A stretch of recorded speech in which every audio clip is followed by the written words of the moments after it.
told that we cannot grow new brain cells, that we are born with all the neurons we will ever have, and once those cells expire, they're gone for good.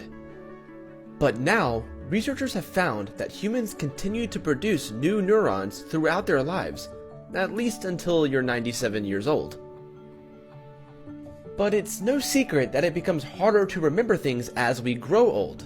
So, if we produce new brain cells throughout our lives, then why does the brain deteriorate in old age? For the study, researchers looked at the brains of 13 deceased people who were aged between 43 and 87 years old and were neurologically healthy before their deaths. Their research was focused on the hippocampus, a part of the brain involved in memory and emotion. It is the part of the brain that you need to remember where you parked your car.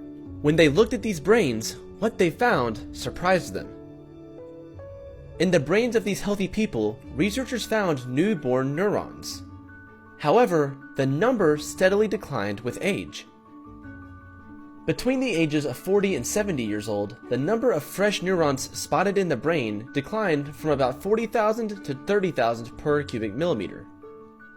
Researchers also observed that older brains formed fewer blood vessels and possessed a smaller pool of progenitor cells, which are the early descendants of stem cells that turn into neurons. Researchers think that the deterioration of the brain in old age could be attributed to this smaller pool of neural stem cells, reduced connectivity among cells within the hippocampus, and the decline in blood vessels. Having studied healthy brain tissue, the scientists went on to look at the brains of people who had been diagnosed with Alzheimer's before death. This time, the researchers analyzed brain tissue from 45 patients aged 52 to 97 years old. All had fresh brain cells in the hippocampus, including the 97-year-old, the oldest person in which neurogenesis has yet been seen. But while the Alzheimer's patients showed evidence of new brain cell formation, there were stark differences when compared to the healthy brains. Even in the earliest stages of the disease, their brains only had between half and 3/4 as many fresh neurons as the healthy brains.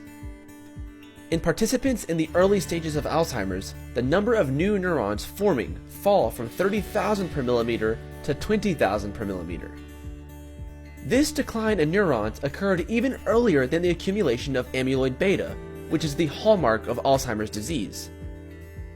Understanding why there is a decrease in neurogenesis could lead to new treatments in both Alzheimer's and normal aging.